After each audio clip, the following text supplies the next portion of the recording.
Hey there, folks. I'm Matt Hansen, And I'm John Johnson. and you're listening to Planes, Trains, and Comic Books. the podcast where we discuss favorites we've reread, comics we want to read, and everything in between. And here's the comic we picked this week. All right, we're back. Back again. Yeah.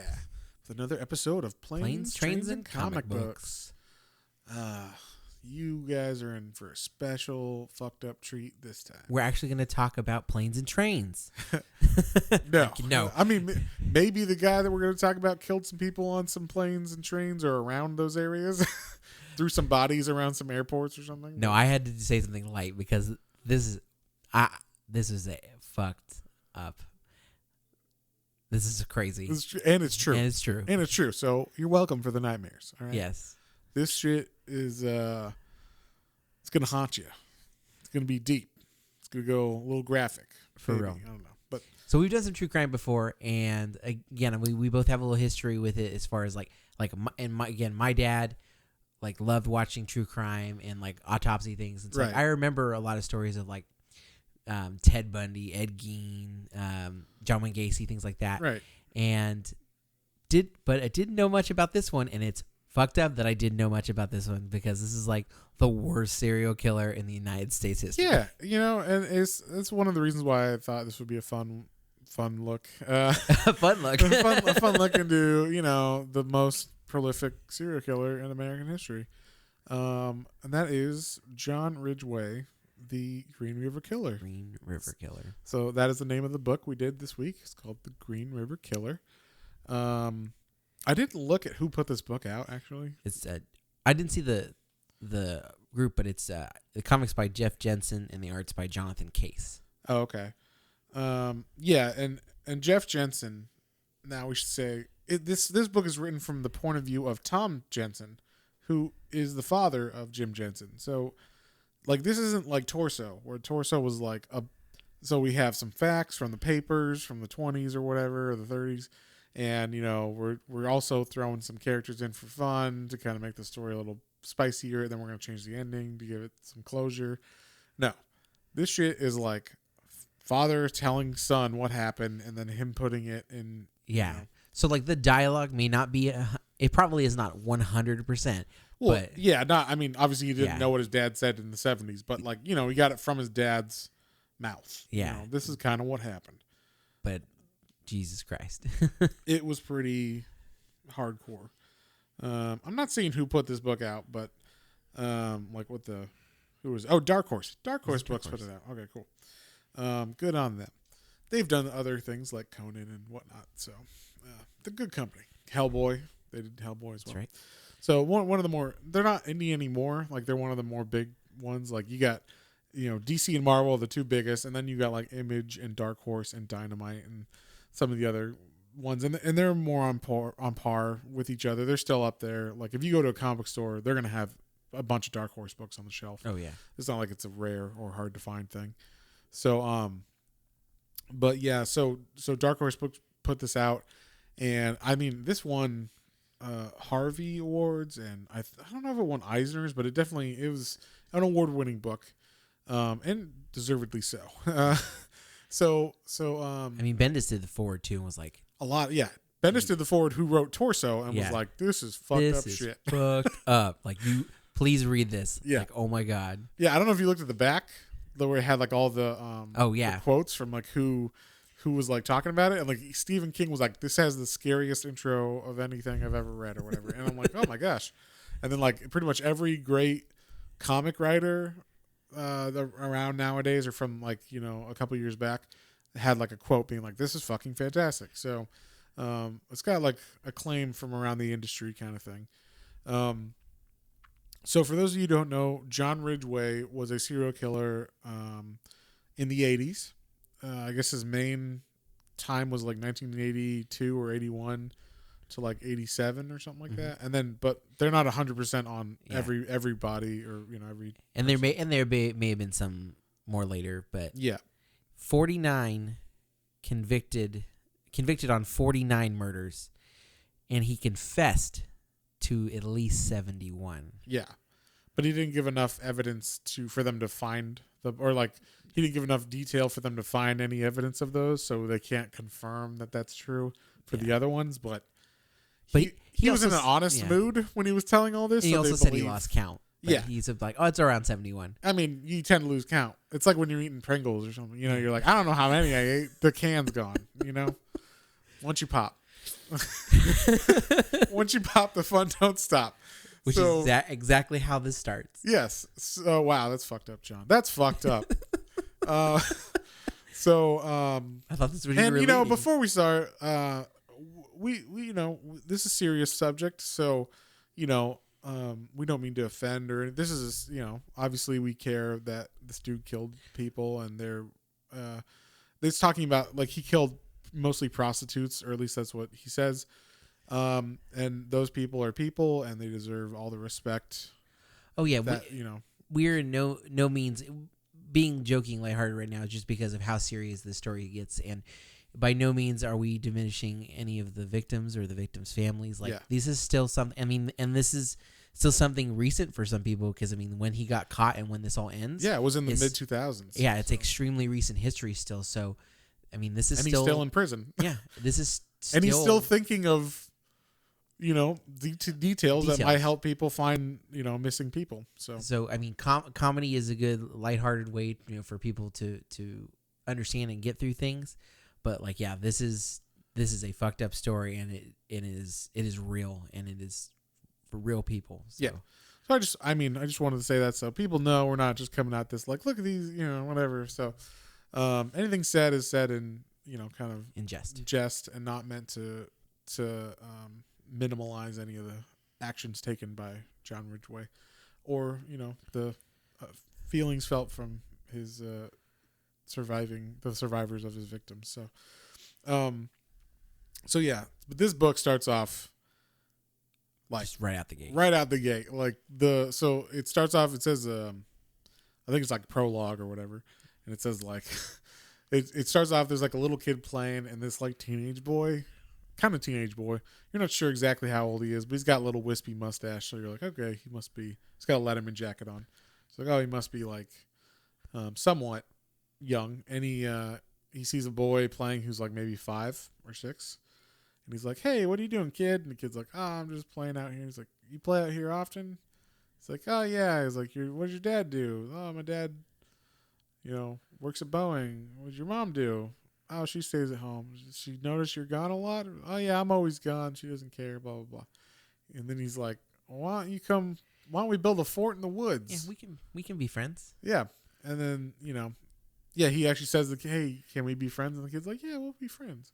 So he's like, hey, let's go build a fort in the woods. And they're building it a little bit.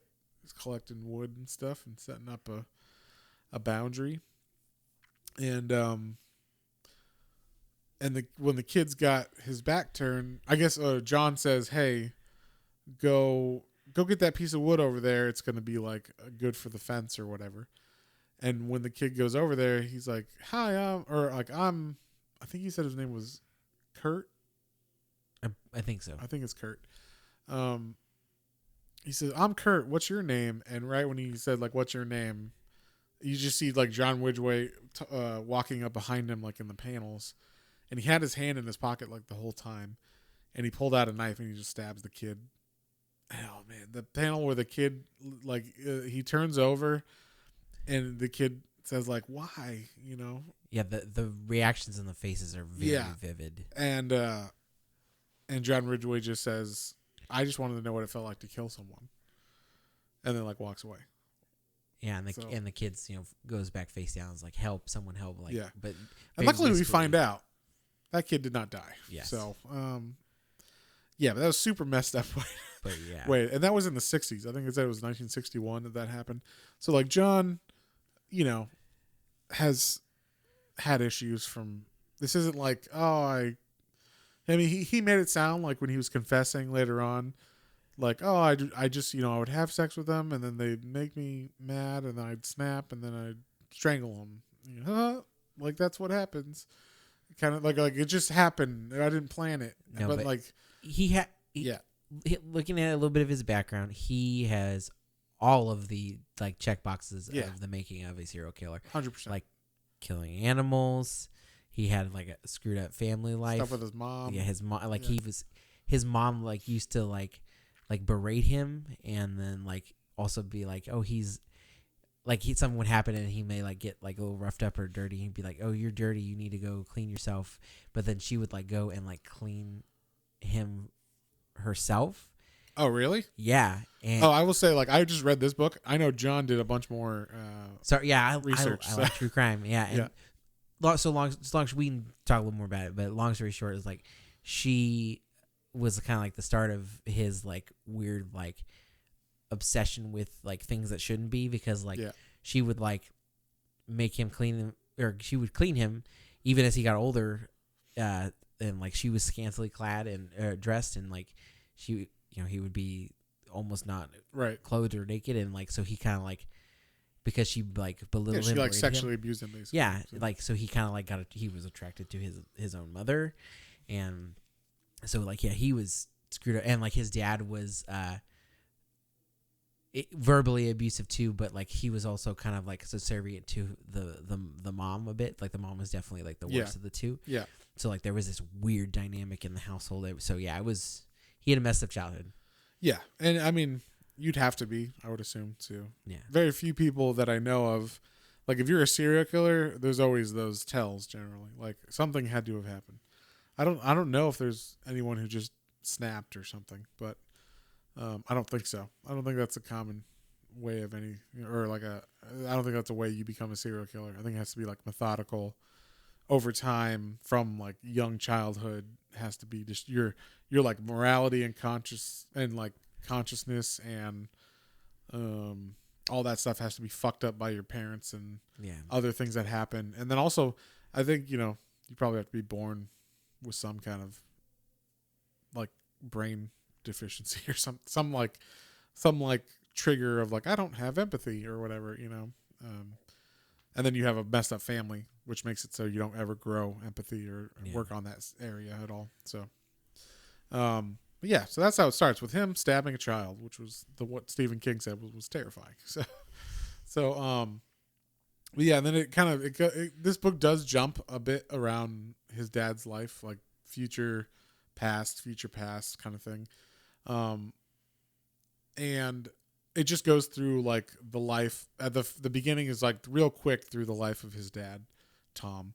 And it's like, here's Tom in high school, and then here's Tom in the military, and then here's Tom when he's talking to the girl that's going to be his wife, and then here's Tom when he's married, and he's going to become a cop, and then when he gets out of the military, he's like, oh, I'm just going to be a cop, and he becomes a burglary detective, I believe, and then initially that's what he did, and then I think they pulled him aside when they found the 4 initial bodies that were in the Green River, which is why he's called the Green River Killer.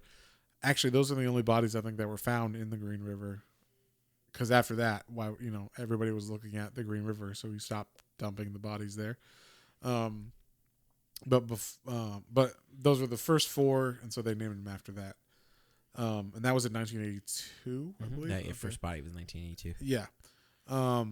So he, so when that happened, they pulled him on to the squad to like investigate that, because it was more, he wouldn't be dealing with homicides like, where violence is happening. It's like, oh, things have already happened and you're a good detective.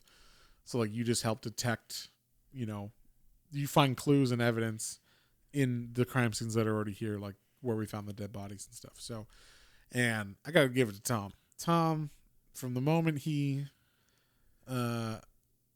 was on the case, was like on the case. Like he was, whether they had money, whether he like had to miss some, holidays or whatever, he was always on this case, like trying to help families and find evidence and find who it was. It was really cool to see like a good detective story in this, that like he really cared about the families. He checked on a lot of the family members of people who had gone missing throughout this whole story. Yeah. And obviously he was a good family man, as much as he like, I'm going to miss this, but that, we have to figure this out. Yeah. and like it seemed like his family was quite supportive too. None of the panels really were like his wife mad or anything. Yeah. So. Unlike most, like, you think most of the stories you hear, or at least in the movies and stuff, are like detectives are like, I'm on this job, damn it. And his wife's like, why aren't you home? Yeah. And the kid's like, Daddy, I missed you. And he's like, shut up. I'm trying to find Al Capone or whatever the fuck it is. Yeah. And this was just like, no, his family's like fine and supportive. And he seemed like a good dad and like was there when he needed to be. Yeah. Like, it didn't seem like his kid was like, he missed all my baseball games or something. It was like, no, he was there, but he also was able to do this and stayed on track with it. So we should say going into this forward, all of the artwork in this book is black and white. Yeah. And for being all black and white, I was really impressed with some of the things they were able to convey and show when they are showing some of the crime scene in the artwork, and like some of the like, but either body and or decaying of body, you can really tell where there's like bone and like rotting flesh and like and all just in this line work. It is really detailed. It's really without being gross, because it's black and white, so you don't see like any of the colors. Yeah, there's no blood or anything like that, obviously. But it's just like a really good art. Yeah, and like the one thing that really struck me in this are the expressions they get on the faces when something really, like when the kid gets stabbed, or like when Tom, when they find, like when they go to one of the first crime scenes and they see these bodies, there's a panel of his face looking away in disgust, and it was so like it. I mean, like you felt what he felt. Yeah, it was really intense. Yeah, really cool. The artist did a really good job in this book, especially the way. I mean, it could have just been drawn, just black and white, but with a little less care of detail, and you would have been like, yeah, it's fine story. It was a good story, but like, just this dude pushed it over. What was his name again? Jonathan Case. Jonathan Case. He pushed it over the edge. He did a really good job. Yeah, just reading these facts would be, and the story compelling would be enough. Bad enough, but like, seeing the emotion, like going back in time basically, and seeing what, I mean, almost assuredly were like how these people were feeling, and so it made and the thing is, like, it's not conjecture either, because you're like, he talked to his dad and was like, how did it feel when you saw like that's actually probably from the mouth of his dad, so that's cool that he was able to get some of this detail.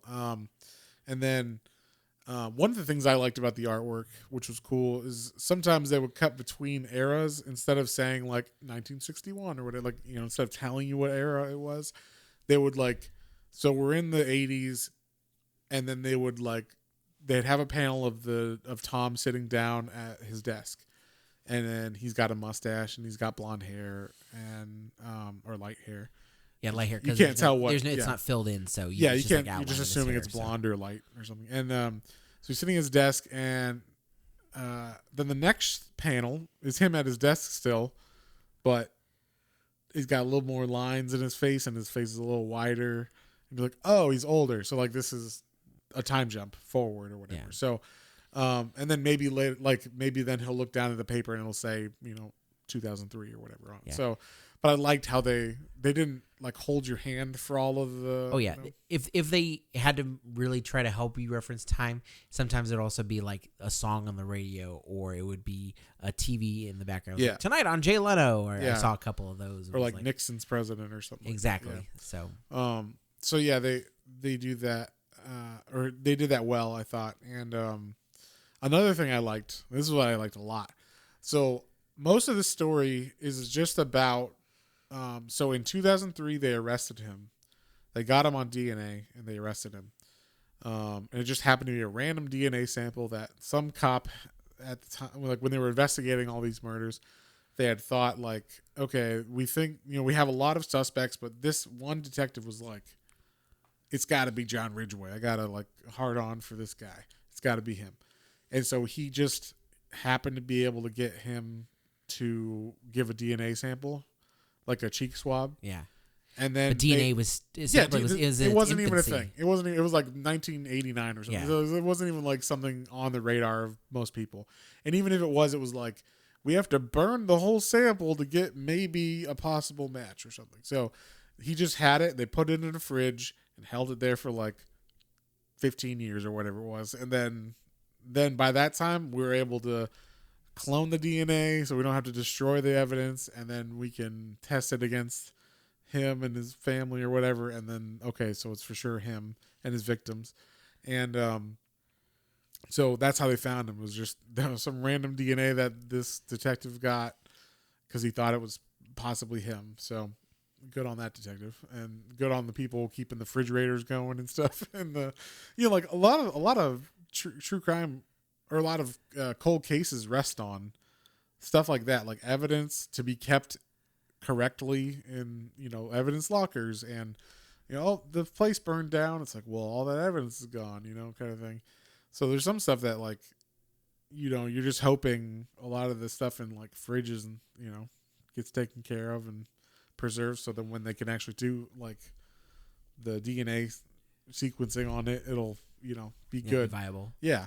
So yeah, a lot of it was so back to the art. Sorry. So a lot of it was taking place when they arrest him, and they're just trying to get him to talk about. They already know I guess there was DNA match for like 7 women, and they already know he did those ones. They have enough evidence based on stuff for that. So they don't really want him to talk about that, but he confessed to 48 at the time. And so they were like, give us, if you don't want the death penalty for those 7 women, you have to give us plus all the evidence. Yeah. Give us evidence on everybody that you've killed, so we can find, so we can actually find the bodies. Yeah. Plus, it would be better to give closure to all these people if that's the case. Yes, it'd be better that he, live in prison for the rest of his life. Which, if you're on death row, probably happens. You could be on death row for 20 years or whatever, and you still die in prison or whatever. Yeah. So, so yeah, he he doesn't get the death penalty, but they're hoping that he gives them all the evidence or the information needed to find other bodies to give closure to other women or other families of these survivors of these victims. And so so a lot of it's taking place in, I guess because they didn't want the press to know that this was going on, they like they built a cell basically inside of their police station just for him. And so he like lived there for like a month. Well, it was going to be a month. It was going to be a month, and it ended up being 188 days. Yeah, it's a long time. It's like 6 months. Yeah. So, but yeah, and so they're trying to get him to talk, and it seemed like at first I'm willing to talk, but then I guess what happened was they made it seem like this is what happened. He had a wife and kid that like, I guess after he married his current wife or his current wife at the time, his third wife, yeah. And had a son with her or a kid with her, he stopped killing, and I guess it was like love. Yeah, he was in love with her. He was born again Christian. And yeah. So it was like he had stopped because now he had a woman that loved him, and I guess he didn't need to murder anymore. And so the big thing that was stopping him from telling where all these bodies were was his shame that they would find out all these, like it would get out that what he did. Because like he would go back and rape the bodies after they were dead and visit them, long after they were dead. So he had to end up like... yeah, he said that's why he started burying bodies, because he would go back for necrophilia purposes, and then like it would just... you wouldn't physically be able to anymore. Yeah. And so to stop himself from doing that, he would start burying the bodies. Yeah, which is fucking gross. Yeah. Yeah. Anyway, and if you were his wife, he's worried about what his wife is going to think. And I'd be like, if I was his wife, I'd be like, Jesus fucking Christ. Then you fucked me with, like, it was just disgusting. Like, yeah, of course he's ashamed because now he loves her. He's ashamed of what she's going to think of him. That was one of the things I really liked. Tom said, like, when Ridgway's having a problem, like, with how he's going to go forward with this. Yeah. He's like, you really love your wife? If you love your wife, you'll fucking divorce her now so she gets half of what you get, because this is going to cost this trial is going to cost every penny that you have, and, like, shit's going to go down. You don't want her to be poor. Yeah. And out on her own. So you should divorce her now so she gets half of what you have before the trial. So that way, she gets something. So, Yeah, and so so the art that I'm gonna get to eventually, the art that I was talking about is when he's talking about, like, he's starting to interview Ridgway, and Ridgway, he's like, being evasive, and then Tom is like, think about the woods, or think, like, put yourself back then with old Gary, and then then it cuts, or like the next panel is Ridgway kind of thinking, and then you see the walls behind him that were the cell or the interrogation room, they become the forest that he was in. And so then he's basically reliving he says how he strangled this woman, and went on and told like the whole detail of it, and like why he did it that one place that he was envisioning in his head. But it was cool just to see him like in the cell or in the interrogation room, and then all of a sudden he's in a forest and reenacting or whatever. So really, really, that's like the funny thing is I didn't notice it the first time I read it, and then like I was reading and I was like, wait a second, and I went back, I was like, oh, he's like, they did a really good job of like just transitioning it to, you're taking this journey with John Ridgway as the reader, like, as well, not just you're reading about what he said to them, you're like, you fell into his what he was thinking as well. Yeah. And I didn't even have a like notice that the transition into a forest or whatever. So I thought that was cool that like it just flowed so well. But yeah, so you get more notes. I was just saying that him going back and reliving and talking about it was real creepy too, because he kind of fell into that. My throat, pardon me. You got a frog there? Yeah. He like they went in an area where a baseball field was, and there used to be trees and stuff, and he was like, oh yeah, man, there was a spot right over there, there's probably some buried, because that was a really good spot for killing. And just like some of the lines, he's so nonchalant, like just super chilling, like, yeah, field right there, chills. It's a good killing field. I like that he, they keep like, think more, and Gary's like, oh, I guess I've forgotten a lot, these past 20 years, and Tom's like, the detective is like, yeah, I've been doing the same thing for 20 years, and it's funny because I haven't forgotten anything. Yeah, I remember everything about all these cases. So yeah. So like it goes back and forth a bit, and the one that really, really hit me was when he has his kid in the car to go and. Oh yeah, that was super fucked up. So I think it's the kid from his second wife. Yes. Yeah. So he was married 3 times. The first one. Divorced. He was in the Navy. He came back. She cheated on him, and he also was fucking a bunch of prostitutes overseas. Wow, John. And jeez. Well, I'm just joking. I don't know. They didn't say anything about murdering them. I'm just saying in general. No, I'm just joking. The way you said it, it was funny. You're like, he was just fucking whatever. Well, I'm just saying he was doing the same thing she was doing. He was being a sailor, basically, whatever. Yeah. So, so they divorced, and he was mad, but he hadn't quite started. Except for that boy in the beginning, he hadn't like been killing yet. And then he married his second wife, and they had a kid together, but then she divorced him, because like they weren't in love, right? And he said that's what triggered him. He said that's what triggered him, and that's when he started killing. Not that he didn't try to stab a boy when he was younger. Somehow he was able to keep it murderous. Yeah, I don't know what he did. I don't know if it was like Dexter, where he like killed bad people or something. Well, I think it was just the sex at the time, because he was still having sex with like prostitutes and things. Oh, okay. Yeah. I think it was just the act of sex, and I guess it hadn't quite made him angry until his second wife divorced him. He was like, oh, I want this love too. Okay. And I'm not getting it. I'm analyzing the best I can. Right. Yeah. We are not professional policemen. But so he's talking about some back in the day, and he used to use his kid to pick up prostitutes or younger, like. And I wasn't sure. Some of them didn't seem like they were necessarily prostitutes. They weren't all. Some were like just younger women, either runaways or like looking to get around. Well, somewhere. okay. So like the woman that you're talking about, he picks her up and he gives her a ride, and then it's like implied when we get to where we're going, that's what we're gonna do. So I didn't know if she was just a hitchhiker that he picked up and then took, or if that was an act that they did for the kid. You know what I mean? Like. So was she just a hitchhiker, or was she just putting on an act like when he's like, hey, do you need a ride? Because the kid's in the car, and she's like, yeah, I'll take a ride. And then, but it's actually a prostitute and he's going to like pay her afterwards. But, yeah, the one you're talking about, he had the kid in the car and he's like, hey, do you need a ride? And she's like, yeah. And then she gets in and they have this nice conversation and everything's all cool. And then he's like, oh, you know what, Timmy? Like now that they're at the destination, I'm going to like go help her, make sure she gets to the door okay or whatever. You stay in the car. Yeah. I'll be back soon. Yeah. And and then he goes and murdered her. Yeah, just it was it was super again, just chills. Yeah.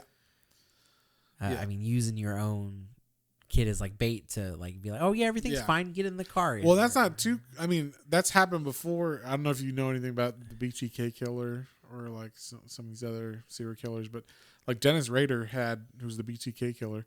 He was like a Boy Scout. He would take his kid on Boy Scouts, and like while they're camping with the Boy Scouts, he'd be like, "Hey, I forgot something," and then he would go like murder someone, and then go back and be like, "Cool, I got my soda or whatever that I forgot," and then if they ask where he was, he'd be like, "No, I was at the Boy Scouts with my kid. Everybody here saw me with the Boy Scouts." I'm like, "Yeah, he did.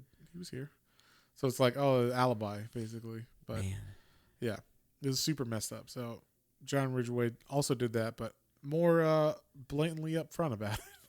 Like his kid could totally be like, yeah, that lady was there. So,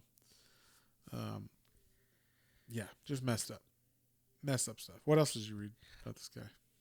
It's like mainly he was good. He was in it for the sex, right? And then like he wanted it to be a good thing or whatever. And that's what he said. Yeah. I mean, I think actually he was like, I mean, I want to have sex, but also like, I think it's just like, I hate my wife, my ex-wife, so I'm going to kill any women who aren't giving me what they want. Because also, or what I want, because also at the very end of the book, they focus on one particular lady who, was, I guess, just someone who would sleep with John on the regular. And who he was like, oh, like she gave me everything I wanted. She made me feel loved. Like, it wasn't just like a bang and done thing. It was like, we'd sleep in the same bed all night and she would cuddle with me and that made me feel wanted. And then so like he had a relationship with this lady pretty much like, and on and again, like just a kind of like fling thing or whatever. Like, but basically there was one time, the last time before she died, he picked her up and she was like, look, I don't have time to really like do anything other than a quickie.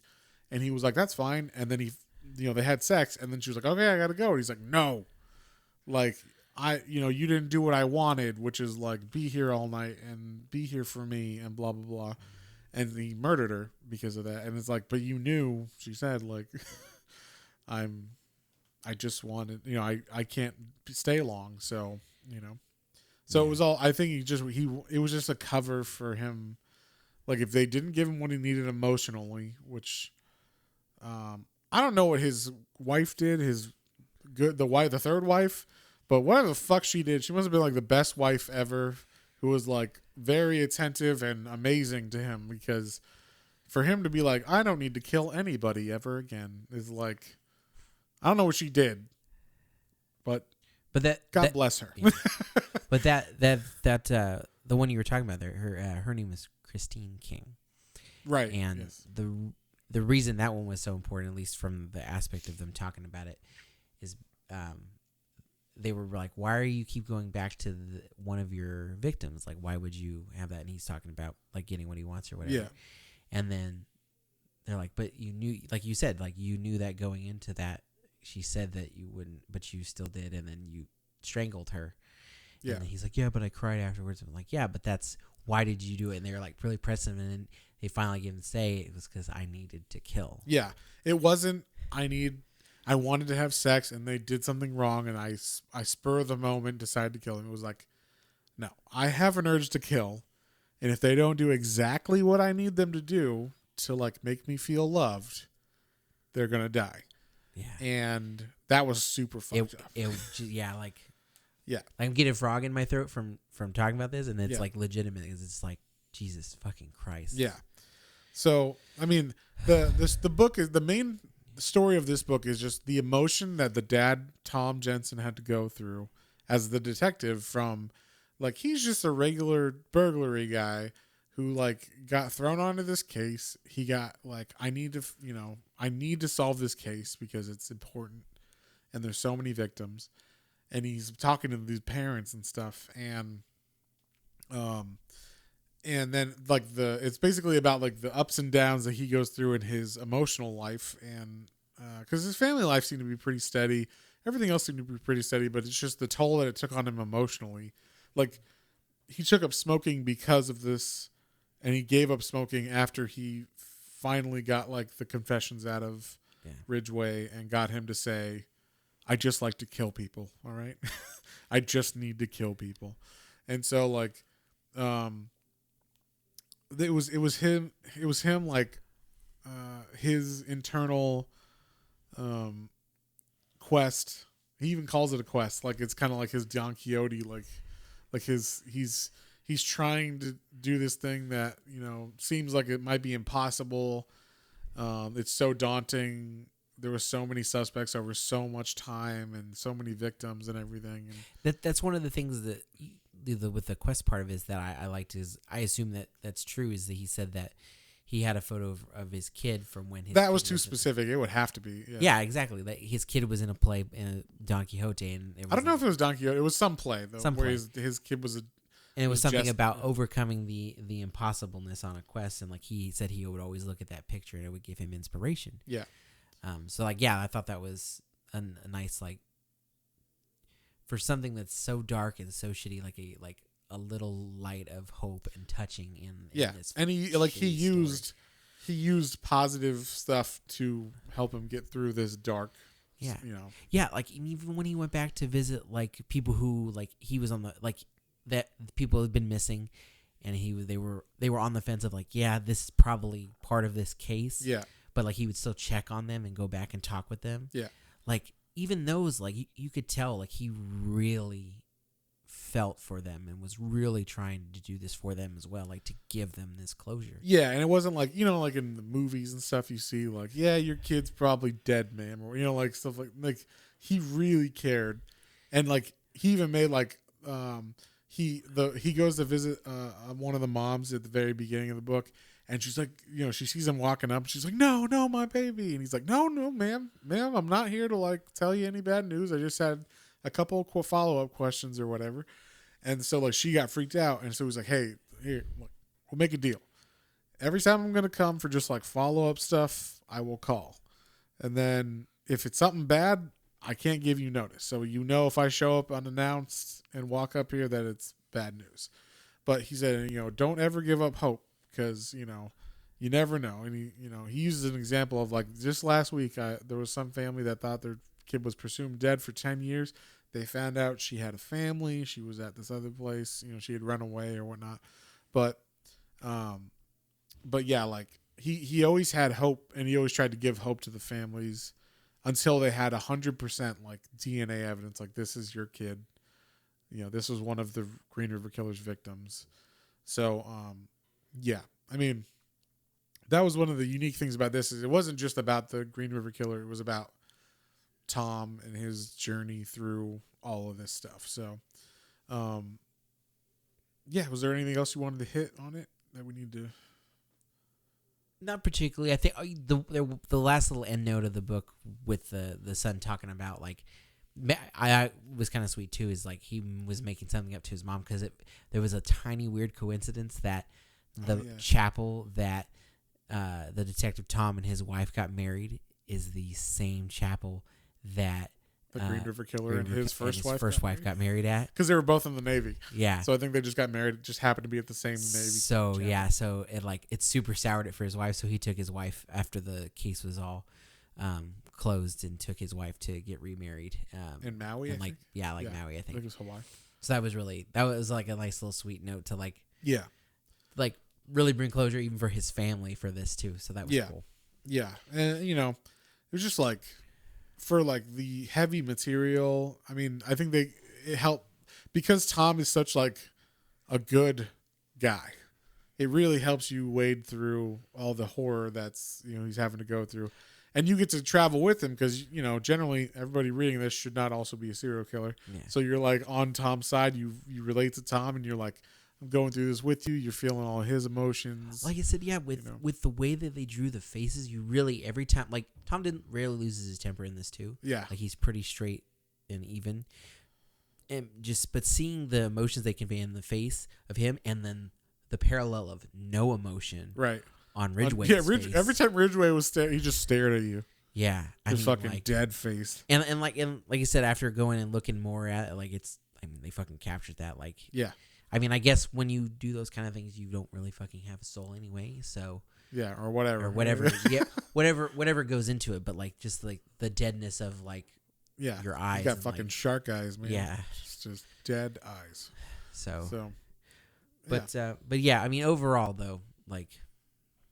This was a great read and a dark history lesson, but like an intense story. Like it really conveyed it well. Yeah, I mean, we've read the H.H. Holmes stuff and Torso. I mean, like the way that this book did it.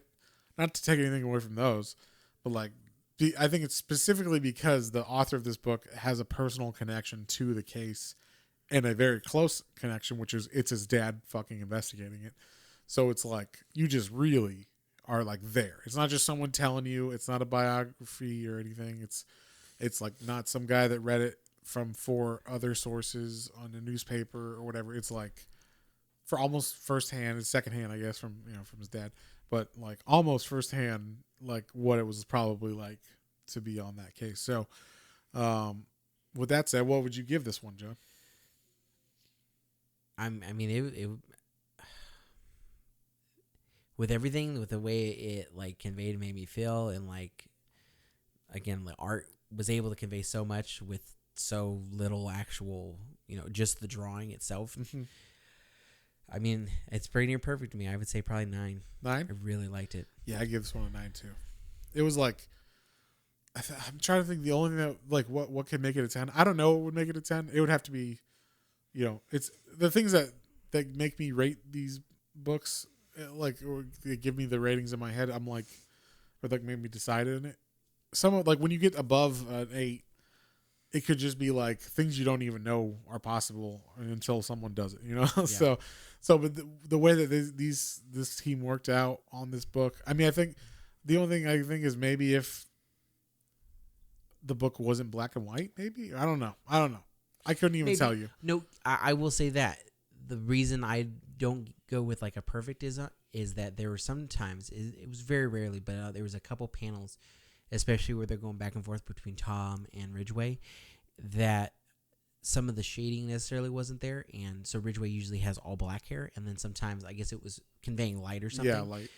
He would have his hair wouldn't be colored in, and like unless you saw like looked at the mustache real close sometimes, right. Like I was like, who's in this panel? Which one is that? Yeah. And there's also like a lot of policemen in the room and stuff. So you're like, who are they cutting to? Is this that same guy? Is this that guy?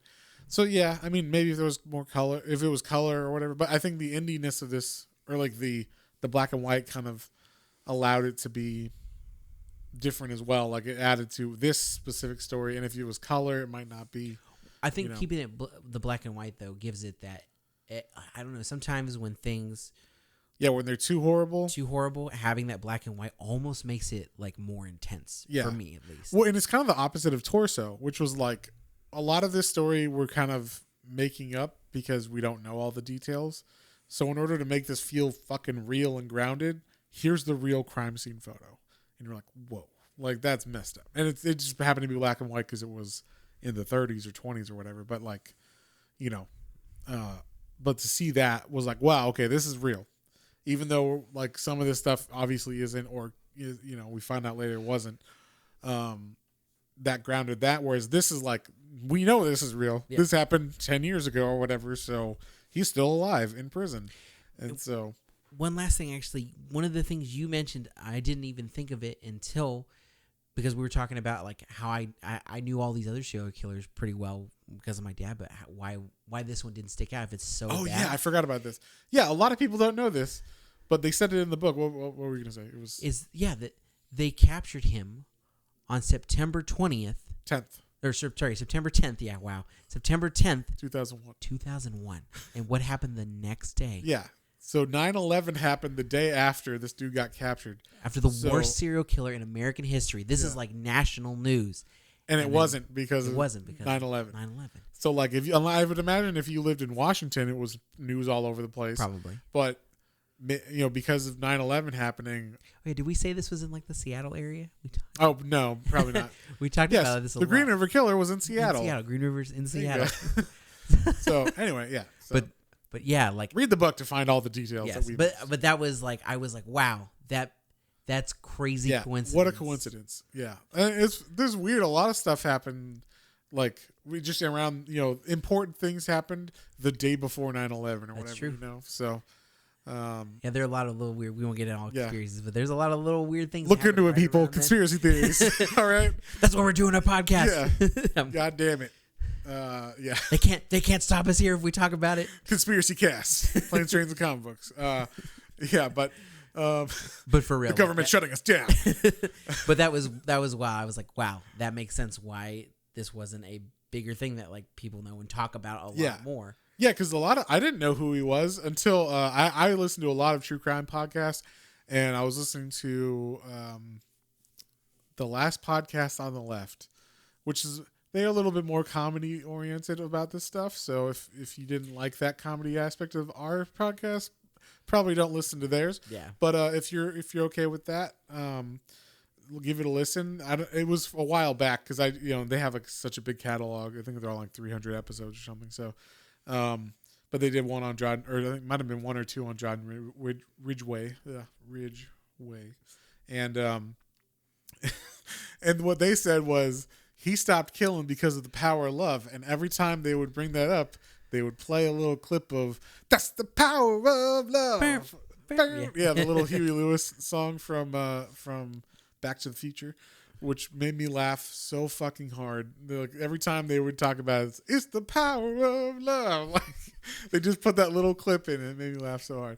So yeah, which is kind of true because that his marriage or whatever somehow sated his bloodlust or whatever. But yeah, so really interesting case. I mean, I would suggest reading books on this stuff, and I mean, look up. I'm sure. That detective might have Tom Jensen might have some stuff on it or whatnot that he's written. Maybe not. I don't know because he seemed to be pretty affected by it, and he didn't. Even the Sun said he didn't want to talk about it like that much to him. So, but I'm sure I know there's a lot of true crime podcasts on John Ridgway, and I know for sure there's also like a forensic files on John Ridgway and some of those stuff. So. Check some of that out if you want to know more info. I'm sure we missed a bunch of stuff because we're dumb, comic book podcasters, just talking about this one comic. But, yeah, so I give it a 9. John gave it a 9. Great book. Everybody should check it out.